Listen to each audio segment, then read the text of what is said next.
O deserto do Egito está sempre em movimento. Ele se ondula e se eleva, mudando com o tempo e o vento. Elevando-se das pedras do deserto estão as marcas do homem. Vestígios de suas ferramentas permanecem, mas o intelecto que concebeu tais maravilhas está envolto em mistério. Uma nova pesquisa joga luz nas perguntas mais recorrentes sobre o que os antigos sabiam. Sempre fui fascinado por civilizações antigas. É um fascínio que vai muito além dos grandes monumentos que os antigos deixaram para trás. Mas quanto mais estudo esses monumentos e mais aprendo sobre eles, mais me vejo diante das mesmas perguntas simples e espantosas. Qual era a ciência? Qual era a tecnologia que tornou possível tais monumentos? De onde eles vieram e qual seu legado?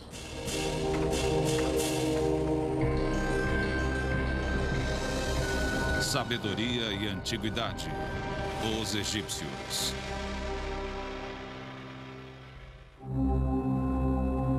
Dizem que a fé move montanhas. Bom, no caso dos antigos egípcios, foi sua fé que os fez mover uma montanha para construir outra. Para isso, eles não inventaram ferramentas, e sim técnicas e métodos.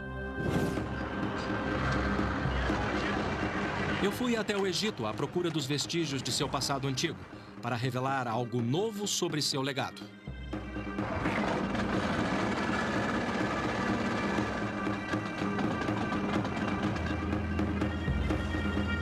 Percorrer o lendário Nilo é como voltar no tempo, entrar num antigo labirinto de mistérios que tem nos levado a exemplos palpáveis do conhecimento e percepção antiga. Os antigos egípcios viveram num mundo sem ciência, num mundo cheio de mistério e poucas explicações. Seu legado começou há 7.000 anos, quando eles buscavam aproveitar os recursos do Nilo. Todo ano, o rio enchia com a neve derretida das montanhas etíopes a 1.900 quilômetros. Para a maioria, a cheia era uma bênção, pois durante o período de seca havia fome. Mas a inundação trazia boas colheitas e vida. Imagine você que 97% do Egito de hoje é deserto. E o Nilo era e é sua principal fonte de água. Pensando em seu ambiente, os egípcios antigos começaram a desenvolver métodos para utilizar a natureza a seu favor. Imitando a bacia natural que retinha água quando o rio recuava, eles construíam canais para direcionar o fluxo natural, até mesmo para campos distantes, onde o Nilo deixava para trás um solo rico em nutrientes, depois que a água evaporava. Os egípcios inventaram o primeiro sistema de irrigação do mundo, e o Nilo se tornou a chave de seu sucesso. Com muito tempo nas mãos para pensar e imaginar, os egípcios antigos perceberam as leis e ciclos naturais. A força predominante em suas vidas era o rio. Num tempo antes da era dos hieróglifos, sabemos que os antigos tentavam prever os níveis de inundação, esculpindo marcas nas pedras. Devido à dependência do Nilo, os egípcios precisavam antecipar seu comportamento. Por fim, construíram esse tanque criado para captar a água da cheia. Desenvolveram o nilômetro, um método simples, mas eficiente. Podia ter várias formas, mas aqui na Ilha Elefantina, em Assuã, era uma série de degraus com altura em côvados, esculpida na parede. Conforme o nível do rio subia, eles sabiam o que esperar no ano seguinte. A altura de 18 côvados significava fome. 24 significava abundância e 27, desastre à vista. O nilômetro era um sinal de vida.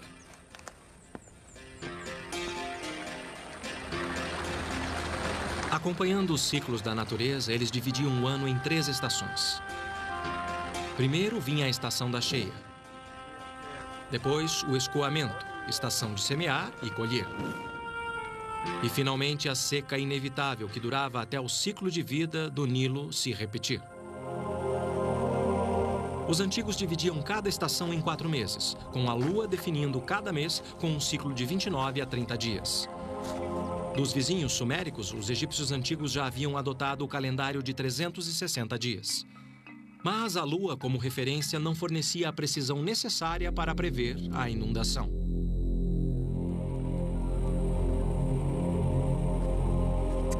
Por fim, eles procuraram uma outra solução. Uma que teria grandes consequências. Passo a passo, eles tentaram encontrar um meio de organizar seu mundo. E enquanto descobriam as leis e ciclos no céu noturno, os egípcios notaram uma estrela em particular, Sirius, ou Septet, como chamavam. Aparecia uma vez por ano no meio de julho, na época da estação da cheia. O ano novo era marcado a partir desta noite, num ciclo de 365 dias, como é nosso ano até hoje. Seu desejo de dividir o dia e medir o tempo motivaram os egípcios a criar suas próprias marcas. Eu fui ver esse marcador de 3.500 anos de idade no Cairo. Por todo o Egito havia obeliscos egípcios como este, usados há 2.000 anos. Como um relógio solar gigante, os antigos sabiam as horas através de suas sombras. Mas como saber as horas sem um obelisco por perto? Por volta de 1500 a.C., os egípcios inventaram um relógio de sol portátil. O princípio era simples. Eles apontavam uma régua para o sol para criar uma sombra. Para dar precisão, um prumo de chumbo ajudava a nivelar o instrumento. Posto na horizontal e apontado diretamente para o sol, a sombra era marcada na régua graduada. O local da sombra indicava as horas, ou, em outras palavras, um relógio. Pela primeira vez na história, os egípcios antigos dividiram o dia. Não em horas, mas em 24 partes, como fazemos hoje. Apesar de perceberem as leis e ciclos da natureza, ainda havia um mistério a ser desvendado. O sol morria à tarde para renascer no dia seguinte. O Nilo inundava todo ano e suas águas traziam vida. Mas quando as águas recuavam, elas traziam morte. De seu ciclo natural, os antigos devem ter concluído que havia mais vida do que o olho via. Havia dois lados da moeda. Deste lado, vida. Do outro lado, o pós-vida. Mas tinha um problema. Se você precisasse de um corpo nesta vida, também precisaria de um na pós-vida, de preferência o seu, e intacto. E isso criaria uma repercussão. No começo, os egípcios enterravam os corpos na terra, envoltos em linho, sob as areias movediças do deserto. Mas as tempestades de areia quase sempre devastavam as sepulturas e espalhavam os restos de seus ancestrais pelo deserto, destruindo os corpos que eles tanto precisavam. Pois, segundo eles, sem um corpo intacto, não havia pós-vida. Então encontraram outros métodos, cavando mais fundo a rocha do deserto para criar sepulturas mais seguras. Isso para aqueles que podiam pagar por elas. A construção de tumbas seguia um esquema básico. Eles cavavam um poço com uma ou mais câmaras no fundo. Depois que o corpo era colocado ali, o poço era lacrado com areia ou pedra pesada e a entrada coberta com tijolos de lama. Esta é uma das tumbas de tijolos mais antigas que restou. Esta é grande, mas havia de todos os tamanhos e formas. Quadradas ou em colmeias, as tampas expressavam a ideia dos egípcios sobre o monte de terra primordial, de onde toda a vida surgiu e de onde os mortos eram ressuscitados. Como a longevidade se tornou um problema, eles substituíram o tijolo. Para enterros reais, os antigos passaram a usar pedras, ainda em forma de tijolos, só que mais duráveis. Com pedra, os egípcios construíram as superestruturas mais antigas da história da humanidade. Estas são mastabas, tumbas retangulares achatadas, um termo árabe para bancos de pedra. Mastabas se tornaram sinal de status. Aqui em Gizé eu percebi que quanto maiores os blocos, mais elaboradas eram as tumbas.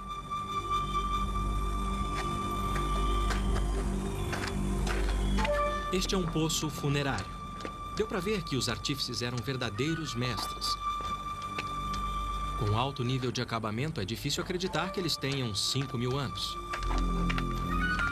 No final do poço, uma mastaba como essa continha uma ou mais câmaras funerárias, dependendo da riqueza. Uma superestrutura retangular em cima do poço continha um corredor, uma capela e outro cômodo importante, o serdab.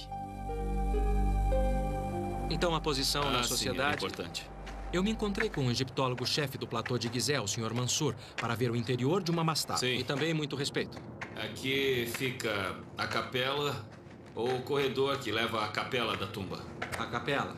Sim, mas... Dá para ver o quanto essa tumba era importante pelo nível de acabamento e os detalhes da arquitetura. E aqui, antes da capela da tumba, você vê o corredor. E nesse corredor, quando você olha para o teto, você vê que eles construíram um teto abobadado. Blocos de pedra maciça formam a parede e o teto de 2 águas. Através do ajuste correto do triângulo, os engenheiros da antiguidade calculavam o arco e esculpiam a pedra para criar o teto abobadado. Foi uma das primeiras aplicações da geometria. Eles pintavam esse corredor e as paredes com cenas do cotidiano. E cenas que O Sr. Mansur salientou que os egípcios levavam presentes e pertences para as suas sepulturas e que todas as pinturas de parede substituíam o mundo em que viveram. As imagens eram tão boas quanto as reais e retratavam atividades como a fabricação do vinho e detalhes de seu dia a dia como fazendeiros. Cada pintura é uma oferenda mágica e eterna expressa em arte. Numa tumba adjacente, eu encontrei uma presença poderosa, a entrada da alma e sua estátua.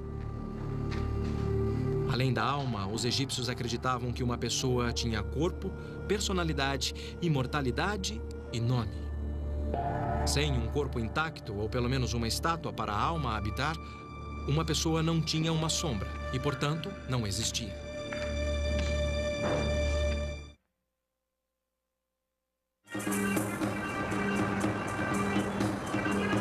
O Cairo moderno é lar de 30% de toda a população egípcia. Como na antiguidade, a vida ainda gira em torno do Nilo. E o campo ainda tem um papel central. Os antigos usavam ferramentas básicas e, mesmo assim, desenvolveram métodos criativos e inteligentes. Como o primeiro sistema de irrigação do mundo para a produção de alimento, suficiente para sustentar toda uma nação. Mas os egípcios aproveitaram um outro presente do Nilo. Um que deixou sua marca permanente na história do mundo, o papiro. Os egípcios inventaram um dos primeiros registros portáteis da antiguidade. Para fazer uma folha de papiro, eles cortavam o interior do caule em tiras. Depois molhavam e dispunham as lâminas em ângulos retos.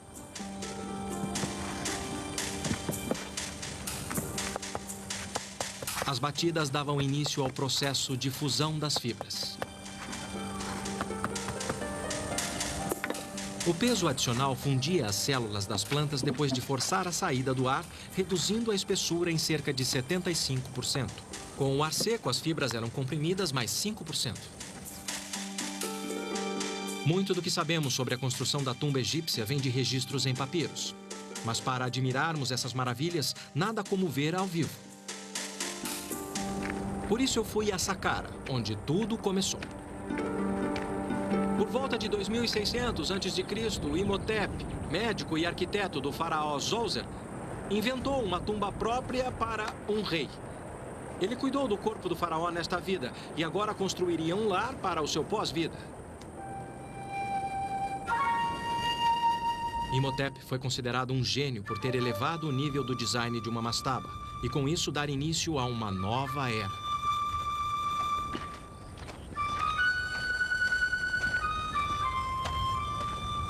Imhotep começou com uma mastaba, que ele expandiu em 2 lados, e a partir deles construiu em volta uma pirâmide de 4 degraus. Depois disso, acrescentou outra construção ainda maior sobre a primeira, até criar uma tumba com 6 degraus e com mais de 60 metros de altura.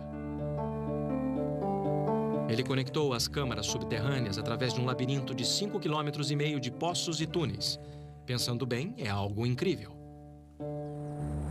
Não temos registro do que passou na cabeça de Imhotep, mas seu design inovador fala por si só. Ele criou uma imagem dos raios de sol? Ou uma escada que levaria a alma de Zoser em direção ao céu para o seu pós-vida? A pirâmide em degraus de Imhotep aturdiu o mundo antigo, e a tumba de Zoser se tornou a primeira pirâmide do Egito.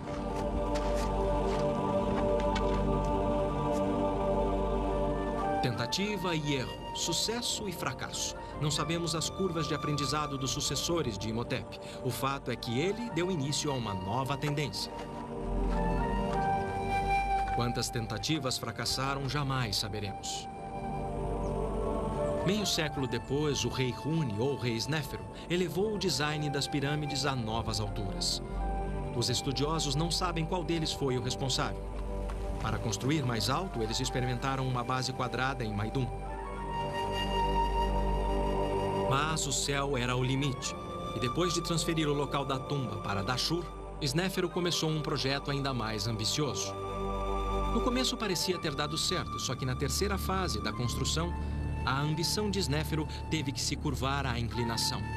Uma das teorias é que o tremendo peso estático pode ter causado rachaduras nas paredes interiores.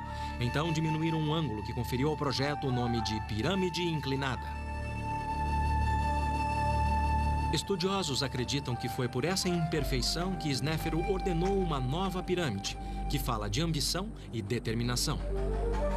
Para a pirâmide vermelha, eles copiaram a base quadrada e o novo ângulo da pirâmide inclinada, mas com melhores proporções. Pode parecer tentativa e erro, mas, com o tempo, eles aprenderam a calcular suas construções com cuidado. O papiro de Hind data de 1650 a.C. Apesar de ser uma cópia de um documento anterior, ele pode ser mais antigo, pois a era de construção de pirâmides terminou 150 anos antes. É um pergaminho de 4,5 metros.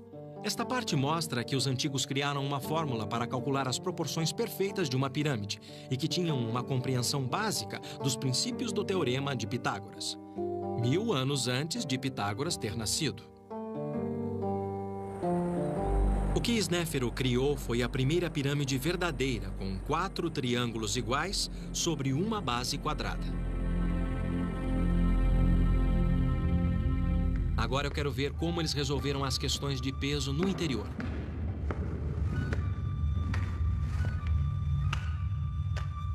Um corredor leva a 2 antecâmaras e uma câmara funerária. Elas ficam no centro, cerca de 27 metros abaixo da entrada. É impressionante a precisão com que os egípcios assentaram esses blocos, considerando seu tamanho e peso.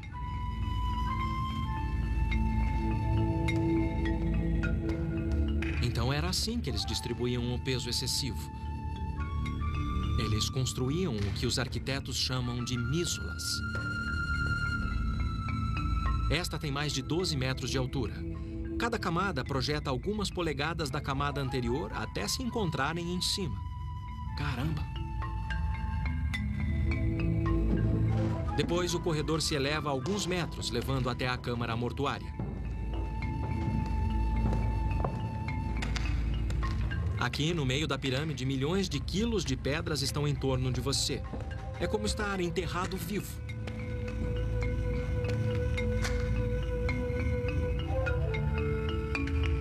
Há muito tempo os ladrões limparam este lugar, mas o ar aqui dentro parece não ter mudado em milhares de anos. Por esta passagem estreita não entra ar fresco, apesar de o teto ter 15 metros de altura. Sufocante é pouco.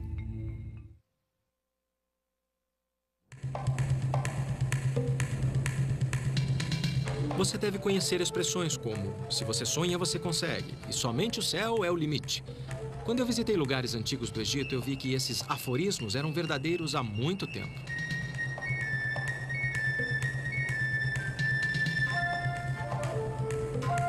Os egípcios antigos criaram algumas das estruturas mais duradouras da história da humanidade. Principalmente quando passaram a dominar os 6 maiores requisitos da construção e que são consistentes com as 80 pirâmides que construíram. O primeiro princípio é a base quadrada. Para obter uma base quadrada perfeita, eles marcaram os 4 cantos da pirâmide, algo que devem ter feito com barbantes. Precisão é importante porque, se os lados não estiverem exatamente iguais, você terá problemas para erguer a pirâmide. Numa segunda fase, construíram um núcleo com degraus, como aqui em Gizé, perto do Cairo, onde é possível ver as várias camadas. Muito do que ainda resta é o núcleo. Essa é a maior pirâmide de todas. É a tumba do faraó Quéops, que governou o Egito na metade do século 25 a.C. Elevada a cerca de 150 metros acima do solo do deserto, esta foi a construção mais alta do mundo por quase 5.000 anos. Ninguém sabe ao certo quais eram as técnicas, pois com o tempo, os traços de seus métodos de construção foram se apagando e despertando sempre novas teorias. Um terceiro aspecto é a localização e orientação da pirâmide. Depois do rei Snéfero, todas as pirâmides eram voltadas para o eixo leste-oeste, igualando a vida e morte do rei ao nascer e pôr do sol. Orientar a pirâmide na direção certa não parece ter sido problema para os antigos, porque qualquer erro na maioria das pirâmides é de menos de 1 grau. A seleção do local também incluía o item material de construção suficiente. Para a fundação e o núcleo, eles usavam o maior número possível de blocos de calcário de local próximo. Os estudiosos fizeram as contas. Uma pirâmide como esta exigiu quase 2,5 milhões de blocos de pedra, uma montanha virtual.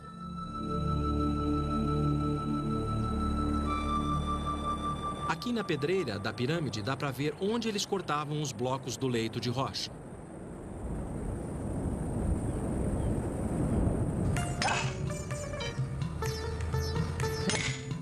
Ainda hoje, a extração de pedras é um trabalho duro e requer muita força, humana e mecânica. A comparação de equipamentos modernos com suas técnicas torna suas façanhas algo mais incrível ainda. Eu vim até uma pedreira antiga em Assuã, no sul do Egito, admirar sua determinação.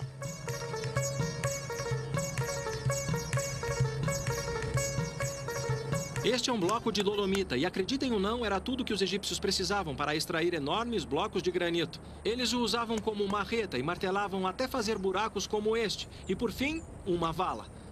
Devia ser um trabalho maçante mesmo, mas era muito eficiente.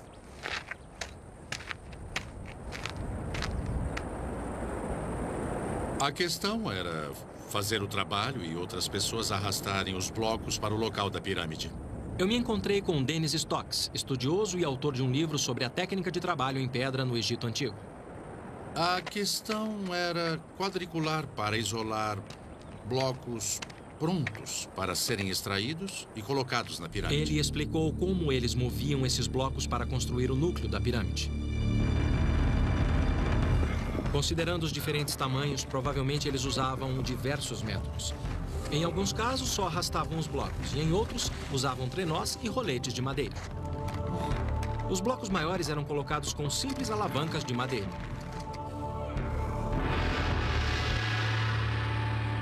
No topo, as pedras eram bem menores e podiam ser colocadas com a mão. Na quarta fase da construção, eles encaixavam pedras menores para dar a forma da atual pirâmide. O truque não era tanto o formato perfeito de cada bloco, mas o peso total de cada fiada, que tinha que ser absolutamente idêntica.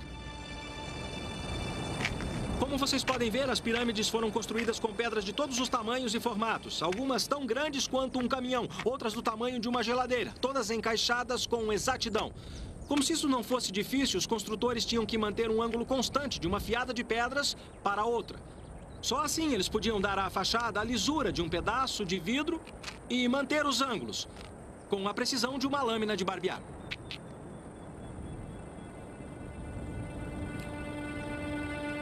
O quinto requisito da construção da pirâmide era o ângulo reto, a inclinação e sua proporção com a base quadrada. Isso era crucial em termos de durabilidade.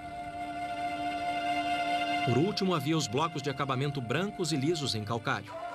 Na maioria dos casos, eles foram retirados quando as próprias pirâmides se tornaram pedreiras. No topo da tumba de Quefren, filho de Quéops, resta um fragmento. Eu soube que o Dennis fez pesquisas sobre os blocos de acabamento.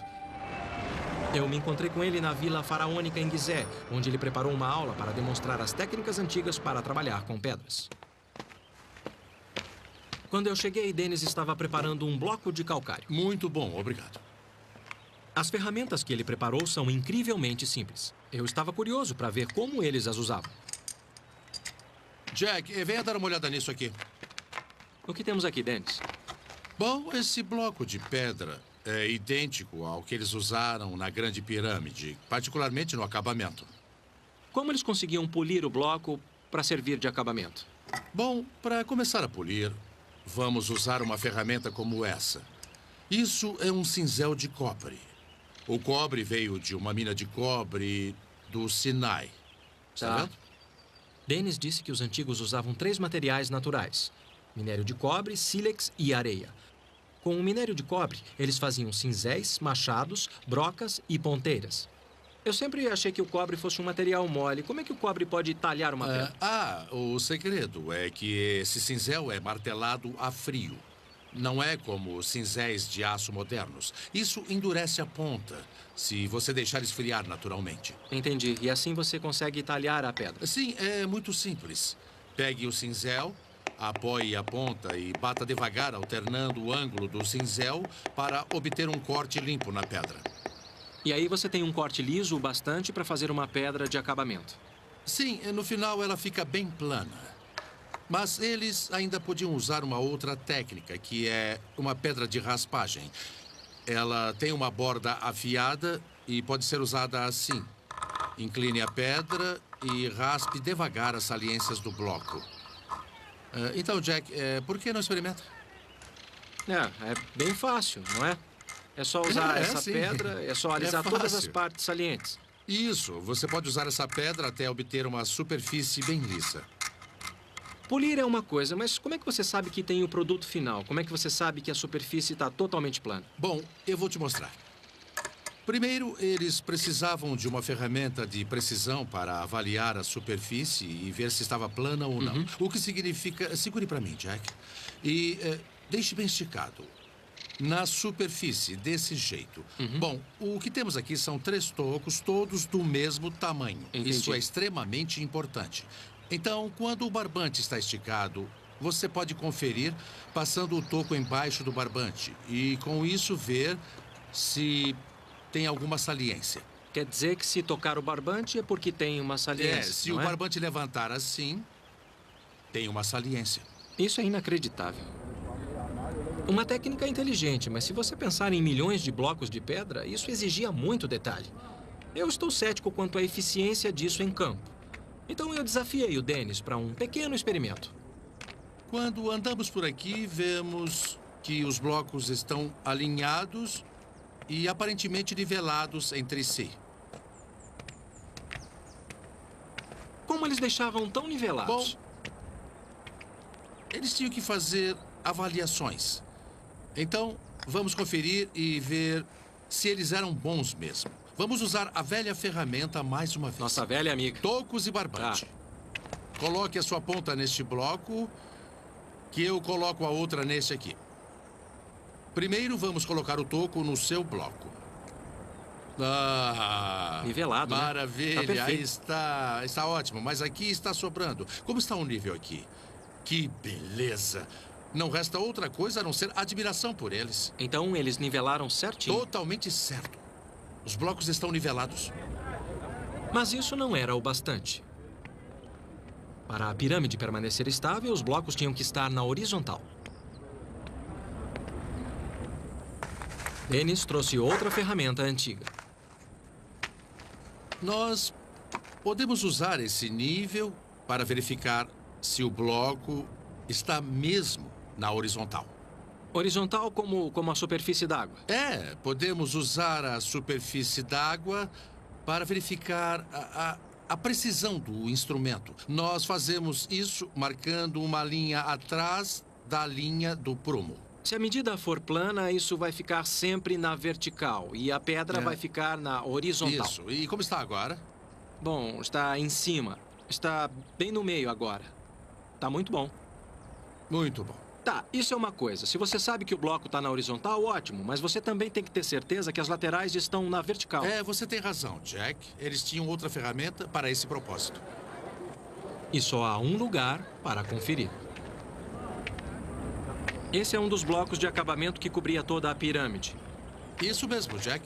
como esse bloco de acabamento tinha que se encaixar no vizinho, a face vertical tinha que estar totalmente na vertical. Eles conferiam com essa ferramenta especial, um prumo em forma de F. E, a propósito, esse é o único lugar no platô onde podemos verificar se um bloco de acabamento está totalmente na vertical. Esta é uma ferramenta simples. Desde que esta distância seja igual a esta distância e a linha do prumo esteja tocando as duas extremidades, podemos dizer que esta superfície está totalmente na vertical. Como está, Jack? Tá muito bom, tá perfeito. Com isso, mostramos que a superfície está na vertical. Muito simples, né? É, você acertou de novo, Jack. Enquanto um grupo da pedreira removia uma montanha para construir outra, outro grupo trabalhava aqui, no ancoradouro. Era chamado de ancoradouro porque, acreditem ou não, era cheio d'água e era ligado ao Nilo por um canal. Era um cenário de muita atividade, como um porto moderno de containers. Era por aqui que todas as pedras boas chegavam de barco. Aqui, as pedras eram descarregadas e depois arrastadas morro acima até as pirâmides.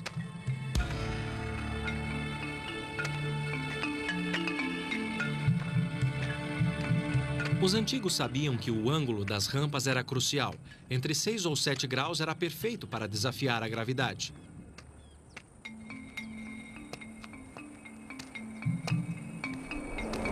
Do ancoradouro, as pedras eram carregadas em trenós, que eram arrastados morro acima, lubrificados com cal e com água, reduzindo a fricção em 90%.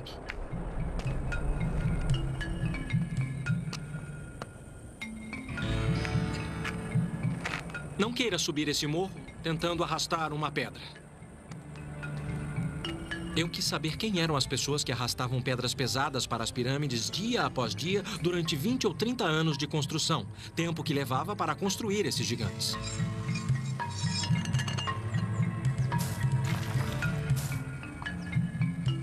Então fui até o pé do platô de Gizeh, onde estão escavando um cemitério. É o lugar de descanso daqueles que trabalhavam perto da pirâmide. Os túmulos dão uma noção do estilo de vida dos trabalhadores e uma dica da importância socioeconômica que a construção da pirâmide representava para toda a nação. Dr. Hawass, o que as tumbas nos dizem? Esta é a primeira vez que sabemos da vida desses trabalhadores que construíram as pirâmides. Antes disso, sabíamos muita coisa dos nobres, oficiais, reis e rainhas, mas nada sobre as pessoas comuns que representavam 80% da nação naquela época. E aqui o Dr. Zahi Hawass, secretário-geral de Antiguidades, encontrou-se comigo para falar de suas últimas descobertas. Como os egípcios administravam tantas pessoas trabalhando nesta obra colossal? Era um sistema de trabalho forçado, coação ou um sistema de cooperação? Você tem que entender uma coisa importante, que é a pirâmide era o projeto de toda a nação. O país inteiro, 1.600.000 pessoas. Esse era o número de habitantes do Egito naquela época. Dedicavam suas vidas para construir essa pirâmide, porque era para o rei, que na verdade era Deus. Então não tinha um exército forçando escravos? Não. Acreditamos que o número de trabalhadores era de apenas 10.000 homens. Talvez 1/3 fosse de trabalhadores permanentes que trabalhavam para o rei desde sempre. E o resto seriam homens jovens que vinham para ajudar no sustento da família no Delta e no Alto Egito. Ao contrário do que se presumia, as evidências mostram que o trabalho básico, a força muscular na construção das pirâmides, não vinha de escravos, mas sim de fazendeiros dedicados. Toda família tinha que enviar sua contribuição. Como até hoje, se você for a qualquer aldeia, no Alto ou no Baixo Egito, eles fazem como na época da construção da pirâmide. Se você tentar construir sua casa, vai descobrir que todos os dias, todas as famílias da aldeia vão te levar comida. Construir uma pirâmide era a mesma coisa. Mas e o Nilo e a cheia que ocorria todo ano? Isso afetava o trabalho nas pirâmides? Sim, mas ajudava no trabalho da pirâmide, pois quando a cheia cobria completamente o Egito, não havia trabalho para ninguém. O que você acaba de descrever é como uma pequena cidade. 10.000 pessoas é muita gente. Como eles organizavam isso? Uma equipe consistia de 2.000 trabalhadores. Eles dividiam a equipe em 2 grupos. Cada grupo tinha 1.000 trabalhadores. Cada grupo tinha um nome, tipo Amigos de Quéops, bêbados de miquerinos. Cada grupo tinha um supervisor. Então, os 10.000 trabalhavam organizados em equipes, em grupos, em turmas menores. Assim, a organização ficava bem mais fácil. Eles tinham uma grande área, tipo uma cantina, para alimentar todos os trabalhadores. Havia várias instalações para guardar todo o equipamento, porque o trabalhador não podia ter ferramenta. As ferramentas pertenciam ao governo. Eles tinham pessoas para cuidar das roupas, pessoas para cuidar da comida. Eles tinham pessoas que cuidavam de tudo para eles. Como uma pirâmide. É. Por que nos preocupamos sempre com a construção da pirâmide? A administração da construção da pirâmide é mais genial, sabe, do que a construção da pirâmide em si. E é por isso que a pirâmide construiu o Egito. Porque construir essa pirâmide os fez conhecer tudo sobre arte, tecnologia e ciência. A fé egípcia na pós-vida estimulou não só a ciência e a tecnologia, como o comércio. Como no Cairo moderno, os trabalhadores da aldeia exigiam uma quantidade enorme de suprimentos no dia a dia.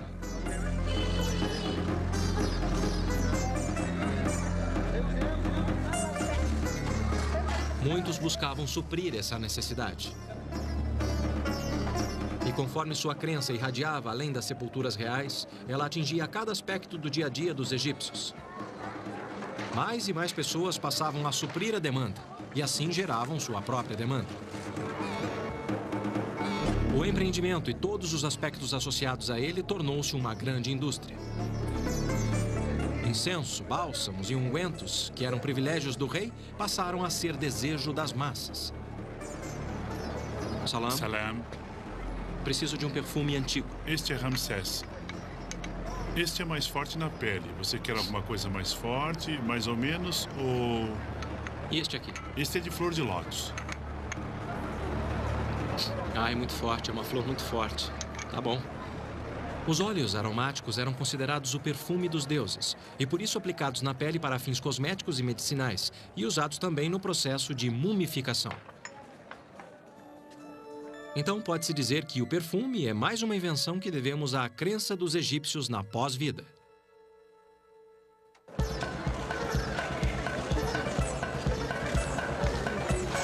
Eles também criaram um dos fascínios mais duradouros do mundo. No Museu do Cairo, eu pude ver os resultados impressionantes do empreendimento antigo nas artes e ciências.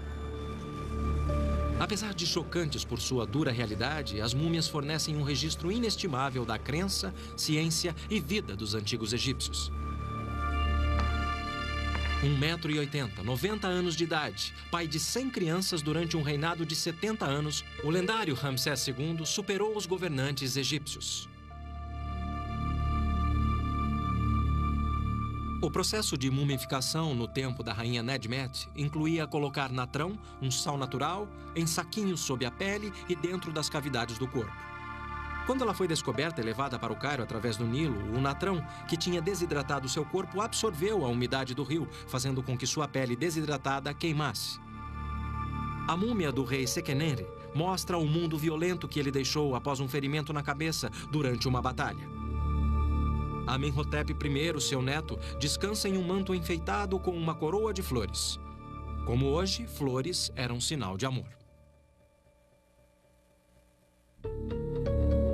As múmias nos dizem que os egípcios tinham ossos quebrados, faziam amputações e sofriam de artrite, como muitos de nós.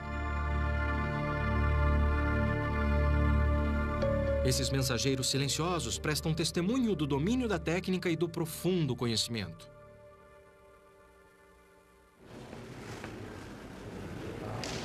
Perto dali eu encontrei outra maravilha antiga, um bloco de granito talhado, o caixão ou sarcófago da antiguidade.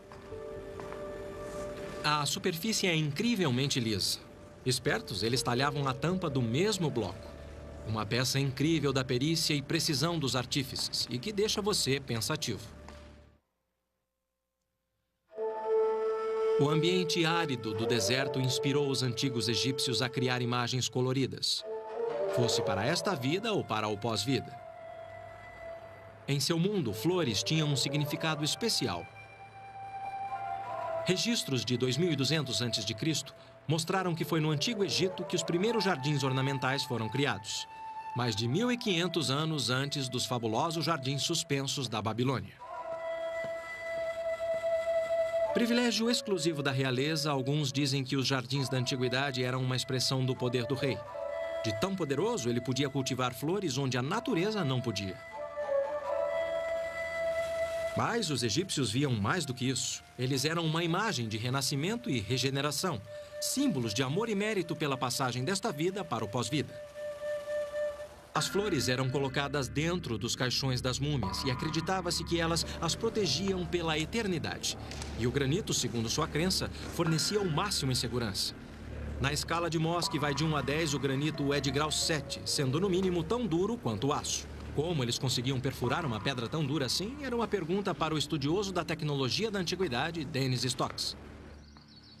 Uma das coisas mais difíceis para os egípcios, cujo processo era desgastante, era fazer a perfuração de pedras sólidas.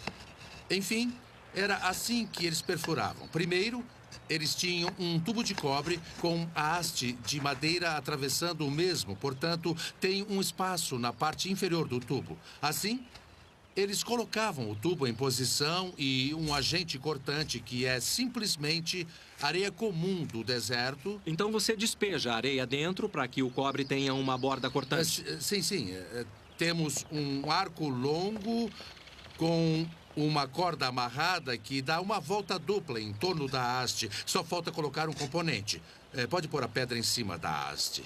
Agora, isto serve apenas para posicionar e girar a haste. Girar enquanto a parte de baixo gira no buraco. Portanto, se você puder segurar... Quer dizer que isso é o que mantém a ferramenta no lugar. E não coloque qualquer pressão enquanto dois operadores giram a haste. A areia vai cortando devagar e com firmeza, abrindo seu caminho na pedra. E o único fator limitante é a força e o comprimento do tubo de cobre. Entendi. Certo, então é uma técnica muito boa e, é claro, muito econômica. Por quê? Porque você só perfura a circunferência do tubo. O núcleo pode ser atingido depois e você fez apenas um furo. Super tecnologia, com certeza.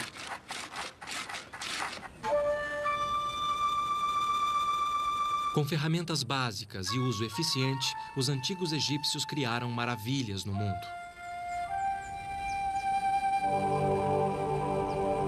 E apesar de seu conhecimento e experiência terem crescido, a arte das pirâmides decaiu.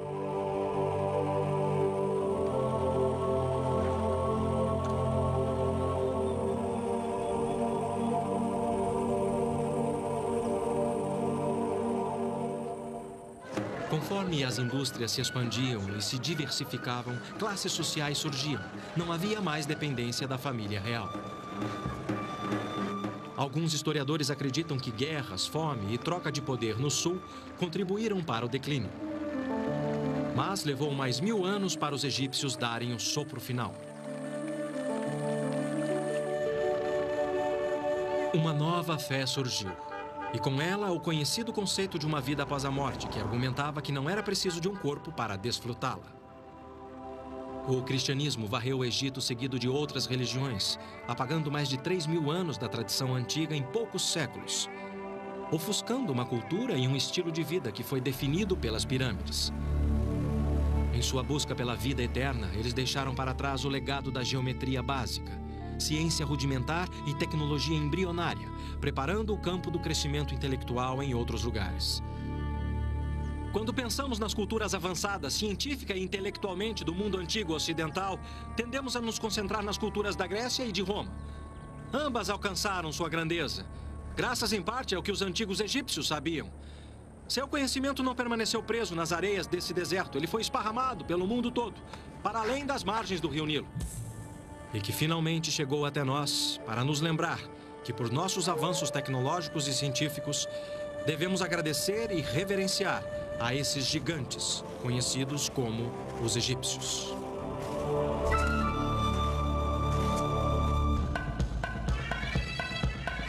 Versão brasileira, DPN Santos.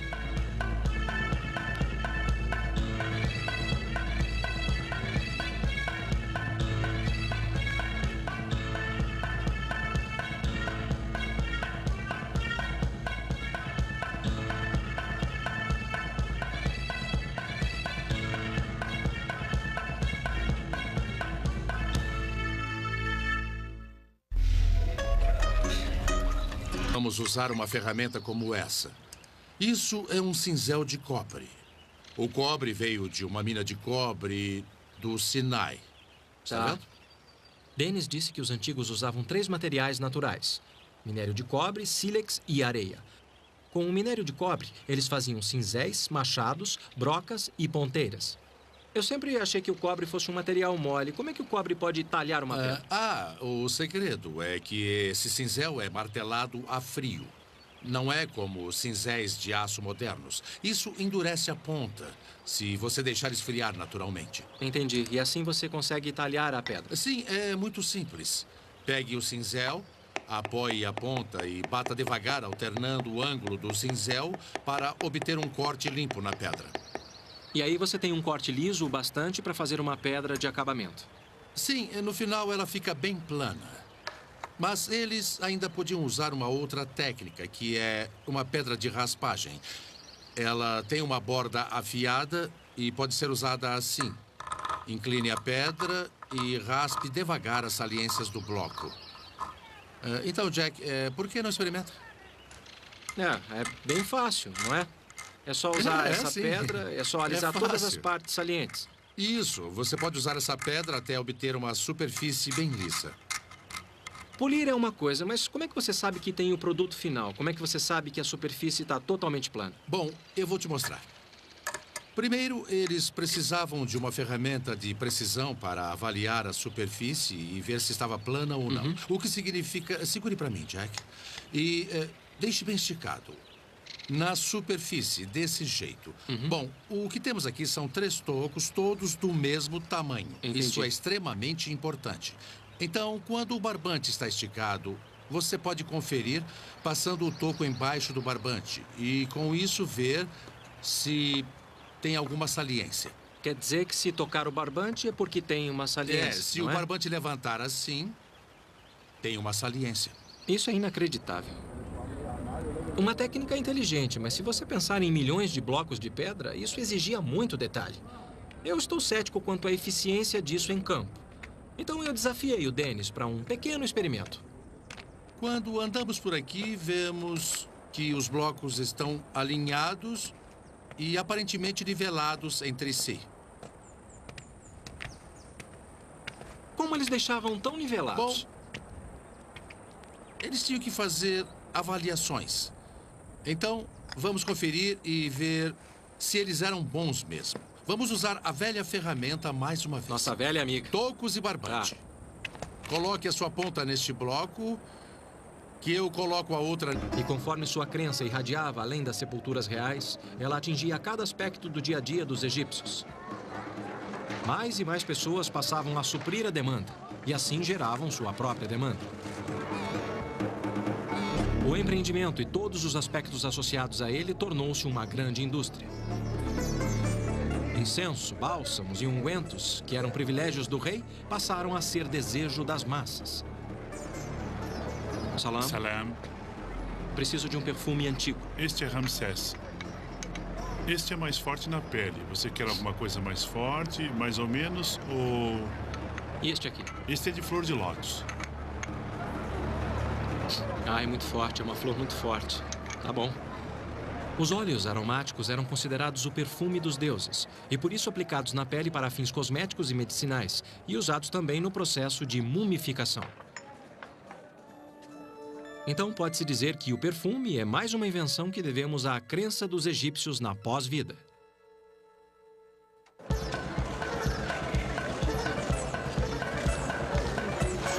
Eles também criaram um dos fascínios mais duradouros do mundo. No Museu do Cairo, eu pude ver os resultados impressionantes do empreendimento antigo nas artes e ciências.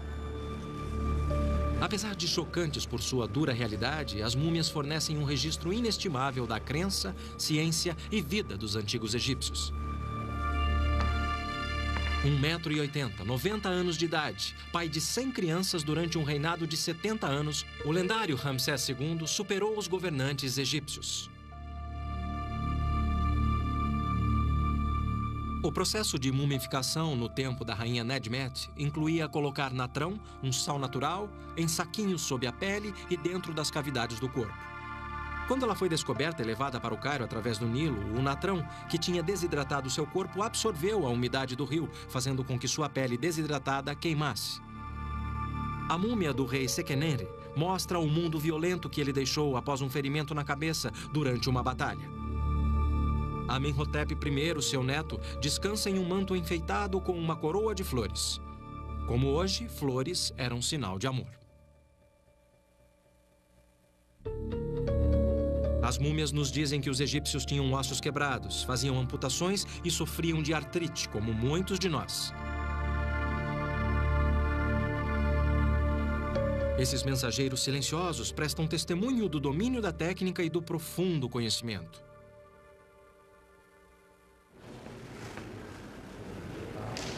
Perto dali eu encontrei outra maravilha antiga, um bloco de granito talhado, o caixão ou sarcófago da antiguidade.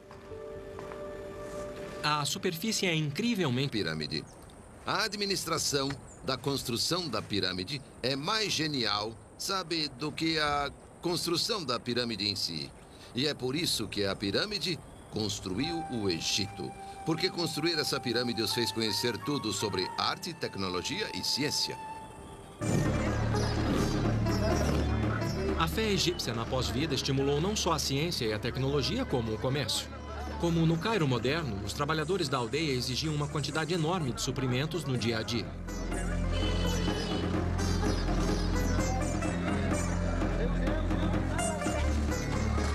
Muitos buscavam suprir essa necessidade. E conforme sua crença irradiava além das sepulturas reais, ela atingia cada aspecto do dia a dia dos egípcios.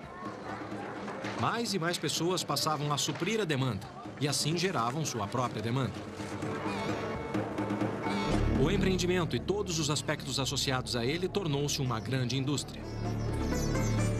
Incenso, bálsamos e ungüentos, que eram privilégios do rei, passaram a ser desejo das massas. Salam. Salam. Preciso de um perfume antigo. Este é Ramsés. Este é mais forte na pele. Você quer alguma coisa mais forte, mais ou menos, ou... E este aqui? Este é de flor de lótus. Ah, é muito forte, é uma flor muito forte. Tá bom. Os óleos aromáticos eram considerados o perfume dos deuses e por isso aplicados na pele para fins cosméticos e medicinais e usados também no processo de mumificação. Então pode-se dizer que o perfume é mais uma invenção que devemos à crença dos egípcios na pós-vida.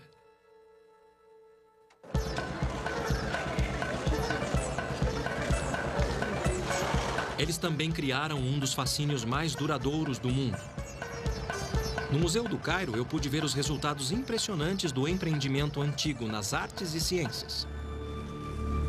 Apesar de chocantes por sua dura realidade, as múmias fornecem um registro inestimável da crença, ciência e vida dos antigos egípcios. 1,80 m, 90 anos de idade, pai de 100 crianças durante um reinado de 70 anos, o lendário Ramsés II superou os governantes egípcios.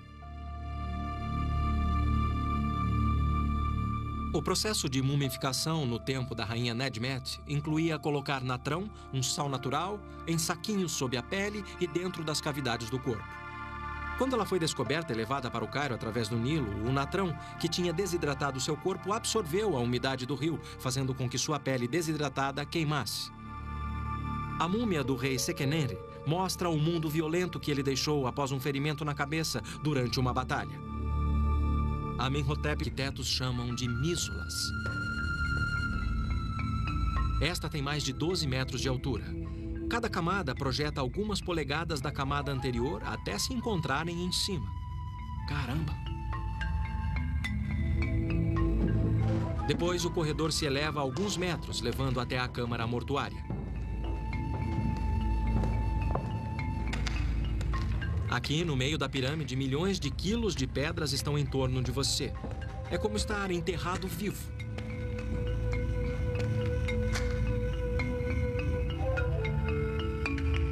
Há muito tempo os ladrões limparam este lugar, mas o ar aqui dentro parece não ter mudado em milhares de anos.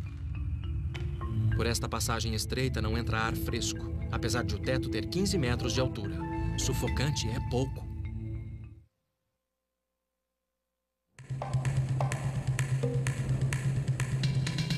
Você deve conhecer expressões como se você sonha, você consegue, e somente o céu é o limite.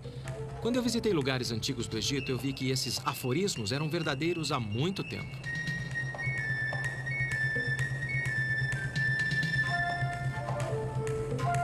Os egípcios antigos criaram algumas das estruturas mais duradouras da história da humanidade.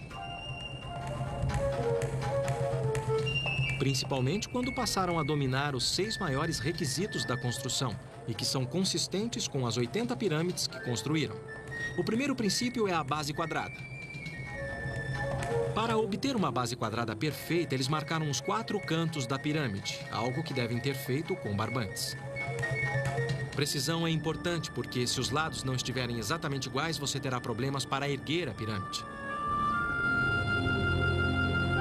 Numa segunda fase, construíram um núcleo com degraus, como aqui em Gizé, perto do Cairo, onde é possível ver as várias camadas. Muito do que ainda resta é o núcleo. Essa é a maior pirâmide de todas. É a tumba do faraó Quéops, que governou o Egito na metade do século 25 a.C. Elevada a cerca de 150 metros acima do solo do deserto, esta foi a construção mais alta do mundo por quase 5.000 anos. Ninguém sabe ao certo quais eram as técnicas, pois com o tempo, os traços de seus métodos de construção foram se apagando e despertando sempre novas teorias. Um terceiro aspecto é a localização e orientação da pirâmide. Depois do rei Snéfero, todas as pirâmides eram voltadas para o eixo leste-oeste, igualando a vida e morte do rei ao nascer e pôr do sol. Orientar a pirâmide na direção certa não parece ter sido problema para os antigos, porque qualquer erro na maioria das pirâmides é de menos de 1 grau.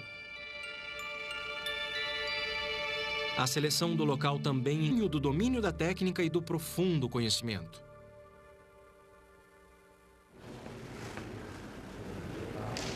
Perto dali eu encontrei outra maravilha antiga, um bloco de granito talhado, o caixão ou sarcófago da antiguidade.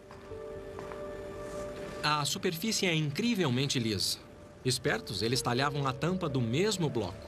Uma peça incrível da perícia e precisão dos artífices e que deixa você pensativo.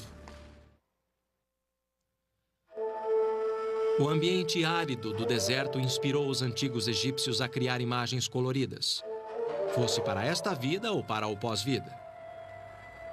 Em seu mundo, flores tinham um significado especial. Registros de 2200 a.C. mostraram que foi no Antigo Egito que os primeiros jardins ornamentais foram criados, mais de 1500 anos antes dos fabulosos jardins suspensos da Babilônia. Privilégio exclusivo da realeza, alguns dizem que os jardins da antiguidade eram uma expressão do poder do rei. De tão poderoso, ele podia cultivar flores onde a natureza não podia. Mas os egípcios viam mais do que isso. Eles eram uma imagem de renascimento e regeneração, símbolos de amor e mérito pela passagem desta vida para o pós-vida. As flores eram colocadas dentro dos caixões das múmias e acreditava-se que elas as protegiam pela eternidade. E o granito, segundo sua crença, fornecia o máximo em segurança. Na escala de Mohs, que vai de 1 a 10, o granito é de grau 7, sendo no mínimo tão duro quanto o aço. Como eles conseguiam perfurar uma pedra tão dura assim, era uma pergunta para o estudioso da tecnologia da antiguidade, Dennis Stocks. Uma das coisas mais difíceis para os egípcios, cujo processo era desgastante, era fazer a perfuração de pedras sólidas. Enfim, era assim que eles perfuravam. Primeiro, eles tinham um tubo de cobre com a haste de madeira atravessando o mesmo, portanto, tem um espaço na parte inferior do tubo. Assim, eles colocavam o tubo em posição e um agente cortante, que é simplesmente areia comum do deserto. Então você despeja a areia dentro para que o cobre tenha uma borda cortante? Sim. Temos um arco longo com uma corda amarrada que dá uma volta dupla em torno da haste. Só falta colocar um componente. Pode pôr a pedra em cima da haste. Agora, isto serve apenas para posicionar e girar a haste. Girar enquanto a parte de baixo gira no buraco. Portanto, se você puder segurar... Quer dizer que isso é o que mantém a ferramenta agora no lugar? Segure e não coloque qualquer pressão enquanto 2 operadores giram a haste a areia vai cortando devagar e com firmeza. Sempre. E o resto seriam homens jovens que vinham para ajudar no sustento da família no Delta e no Alto Egito. Ao contrário do que se presumia, as evidências mostram que o trabalho básico, a força muscular na construção das pirâmides, não vinha de escravos, mas sim de fazendeiros dedicados. Toda família tinha que enviar sua contribuição. Como até hoje, se você for a qualquer aldeia, no Alto ou no Baixo Egito, eles fazem como na época da construção da pirâmide. Se você tentar construir sua casa, vai descobrir que todos os dias, todas as famílias da aldeia vão te levar comida. Construir uma pirâmide era a mesma coisa. Mas e o Nilo e a cheia que ocorria todo ano? Isso afetava o trabalho nas pirâmides? Sim, mas ajudava no trabalho da pirâmide, pois quando a cheia cobria completamente o Egito, não havia trabalho para ninguém. O que você acaba de descrever é como uma pequena cidade. 10 mil pessoas é muita gente. Como eles organizavam isso? Uma equipe consistia de 2.000 trabalhadores. Eles dividiam a equipe em 2 grupos. Cada grupo tinha 1.000 trabalhadores. Cada grupo tinha um nome, tipo Amigos de Kelps, Bêbados de Miquerinos. Cada grupo tinha um supervisor. Então, os 10.000 trabalhavam organizados em equipes, em grupos, em turmas menores. Assim, a organização ficava bem mais fácil. Eles tinham uma grande área, tipo uma cantina, para alimentar todos os trabalhadores. Havia várias instalações para guardar todo o equipamento, porque o trabalhador não podia ter ferramenta. As ferramentas pertenciam ao governo. Eles tinham pessoas para cuidar das roupas, pessoas para cuidar da comida. Eles tinham pessoas que cuidavam de tudo para eles. Como uma pirâmide? É, porque nos preocupamos sempre com a construção da pirâmide. A administração da construção da pirâmide é mais genial, sabe, do que a construção da pirâmide em si. E é por isso que a pirâmide construiu o Egito. Porque construir essa pirâmide os fez conhecer tudo sobre arte, tecnologia e ciência. A fé egípcia na pós-vida estimulou não só a ciência e a tecnologia, como o comércio.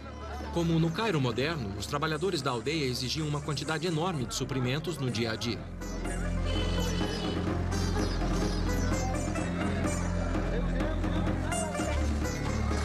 Muitos buscavam suprir essa necessidade. E conforme sua crença irradiava além das sepulturas reais, ela atingia cada aspecto do dia a dia dos egípcios. Mais e mais pessoas passavam a suprir a demanda, e assim geravam sua própria demanda. O empreendimento e todos os aspectos associados a ele tornou-se uma grande indústria. Esse trabalho duro e requer muita força, humana e mecânica. A comparação de equipamentos modernos com suas técnicas torna suas façanhas algo mais incrível ainda. Eu vim até uma pedreira antiga em Assuã, no sul do Egito, admirar sua determinação.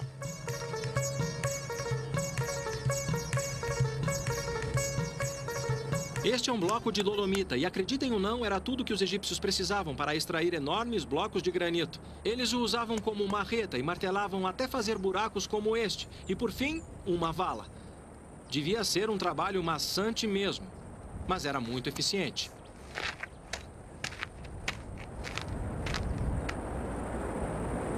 A questão era fazer o trabalho e outras pessoas arrastarem os blocos para o local da pirâmide. Eu me encontrei com Dennis Stocks, estudioso e autor de um livro sobre a técnica de trabalho em pedra no Egito Antigo.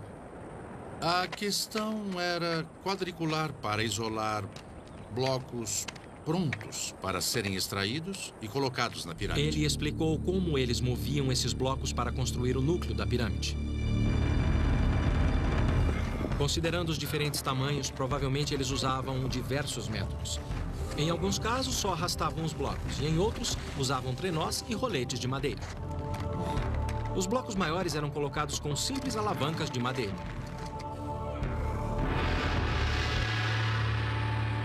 No topo, as pedras eram bem menores e podiam ser colocadas com a mão. Na quarta fase da construção, eles encaixavam pedras menores para dar a forma da atual pirâmide.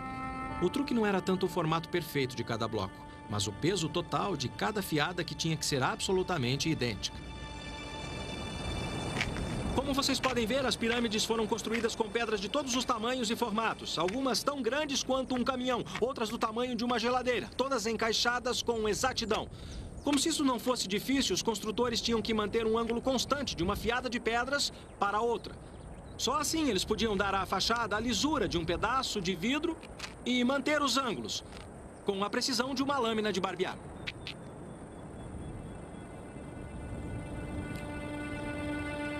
O quinto requisito da construção da pirâmide era o ângulo reto, a inclinação e sua proporção com a base quadrada. Isso era crucial em termos de durabilidade. Por último, havia os blocos de acabamento brancos e lisos em calcário. Na maioria dos casos, eles foram retirados quando as próprias pirâmides se tornaram pedreiras. No topo da tumba de Khephren, filho de Quéops, resta um fragmento. Eu soube que o Dennis fez pesquisa sobre os blocos de acabamento.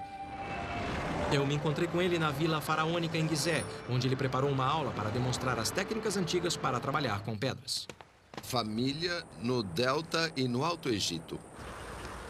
Ao contrário do que se presumia, as evidências mostram que o trabalho básico, a força muscular na construção das pirâmides, não vinha de escravos, mas sim de fazendeiros dedicados. Toda família tinha que enviar sua contribuição. Como até hoje, se você for a qualquer aldeia, no Alto ou no Baixo Egito, eles fazem como na época da construção da pirâmide. Se você tentar construir sua casa, vai descobrir que todos os dias, todas as famílias da aldeia vão te levar comida. Construir uma pirâmide era a mesma coisa. Mas e o Nilo e a cheia que ocorria todo ano? Isso afetava o trabalho nas pirâmides? Sim, mas ajudava no trabalho da pirâmide, pois quando a cheia cobria completamente o Egito, não havia trabalho para ninguém. O que você acaba de descrever é como uma pequena cidade. 10 mil pessoas é muita gente. Como eles organizavam isso? Uma equipe consistia de 2.000 trabalhadores. Eles dividiam a equipe em 2 grupos. Cada grupo tinha 1.000 trabalhadores. Cada grupo tinha um nome, tipo Amigos de Quéops, Bêbados de Miquerinos.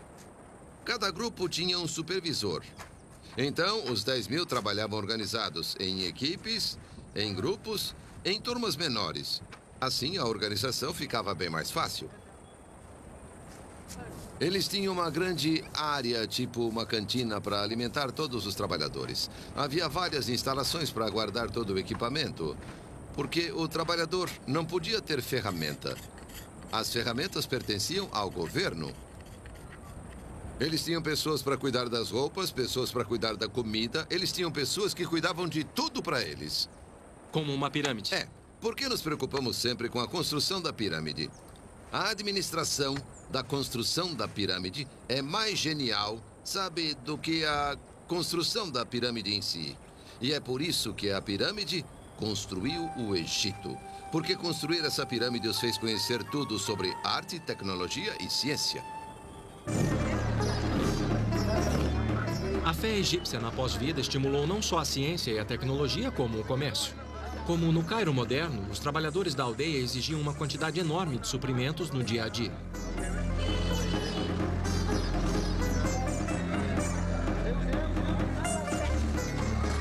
Muitos buscavam suprir essa necessidade. E conforme sua crença irradiava além das sepulturas reais, ela atingia cada aspecto do dia a dia dos egípcios. Mais e mais pessoas passavam a suprir a demanda, e assim geravam sua própria demanda. O empreendimento e todos os aspectos associados a ele tornou-se uma grande indústria. Incenso, bálsamos e ungüentos, que eram privilégios do rei, passaram a ser desejo das massas. Para dar precisão, um prumo de chumbo ajudava a nivelar um instrumento. Posto na horizontal e apontado diretamente para o sol, a sombra era marcada na régua graduada. O local da sombra indicava as horas, ou, em outras palavras, um relógio. Pela primeira vez na história, os egípcios antigos dividiram o dia. Não em horas, mas em 24 partes, como fazemos hoje. Apesar de perceberem as leis e ciclos da natureza, ainda havia um mistério a ser desvendado. O sol morria à tarde para renascer no dia seguinte. O Nilo inundava todo o ano e suas águas traziam vida. Mas quando as águas recuavam, elas traziam morte. De seu ciclo natural, os antigos devem ter concluído que havia mais vida do que o olho via. Havia dois lados da moeda. Deste lado, vida. Do outro lado, o pós-vida. Mas tinha um problema. Se você precisasse de um corpo nesta vida, também precisaria de um na pós-vida, de preferência o seu, e intacto. E isso criaria uma repercussão. No começo, os egípcios enterravam os corpos na terra, envoltos em linho, sob as areias movediças do deserto. Mas as tempestades de areia quase sempre devastavam as sepulturas e espalhavam os restos de seus ancestrais pelo deserto, destruindo os corpos que eles tanto precisavam. Pois, segundo eles, sem um corpo intacto, não havia pós-vida. Então encontraram outros métodos, cavando mais fundo a rocha do deserto para criar sepulturas mais seguras. Isso para aqueles que podiam pagar por elas. A construção de tumbas seguia um esquema básico. Eles cavavam um poço com uma ou mais câmaras no fundo. Depois que o corpo era colocado ali, o poço era lacrado com areia ou pedra pesada e a entrada coberta com tijolos de lama. Esta é uma das tumbas de tijolos mais antigas que restou. Esta é grande, mas havia de todos os tamanhos e formas. Quadradas ou em colmeias, as tampas expressavam a ideia dos egípcios sobre o monte de terra primordial, de onde toda a vida surgiu e de onde os mortos eram ressuscitados. Como a longevidade se tornou um problema, eles substituíram o tijolo. Para enterros reais, os antigos passaram a usar pedras, ainda em forma de tijolos, só que mais duráveis. Com pedra, os egípcios construíram as superestruturas mais antigas da história da humanidade. Estas são mastabas, tumbas retangulares achatadas, um termo árabe para bancos de pedra. O nilômetro, um método simples, mas eficiente. Podia ter várias formas, mas aqui na ilha Elefantina, em Assuã, era uma série de degraus com altura em côvados, esculpida na parede. Conforme o nível do rio subia, eles sabiam o que esperar no ano seguinte. A altura de 18 côvados significava fome. 24 significava abundância. E 27, desastre à vista. O nilômetro era um sinal de vida.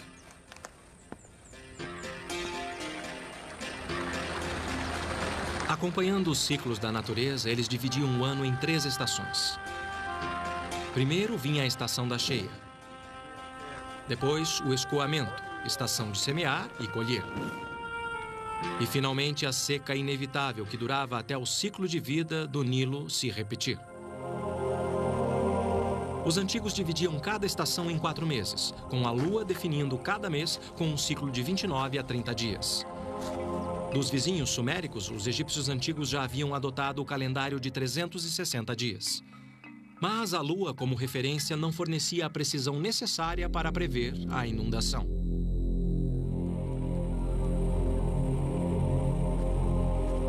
Por fim, eles procuraram uma outra solução. Uma que teria grandes consequências.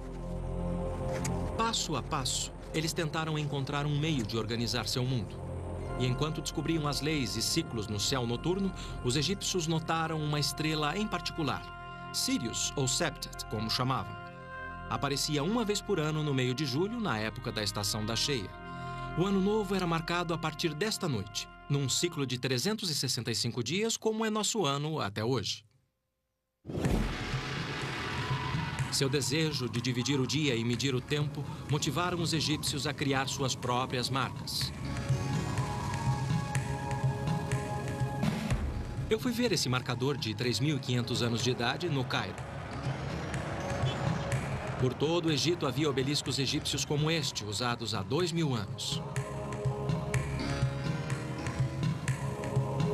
Como um relógio solar gigante, os antigos sabiam as horas através de suas sombras.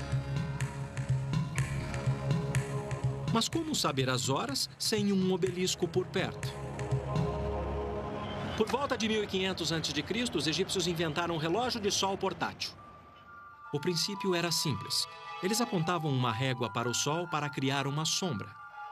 Para dar precisão, um prumo de chumbo ajudava a nivelar o instrumento. Posto na horizontal e apontado diretamente para o Sol, a sombra era marcada na régua graduada. O local da sombra indicava as horas.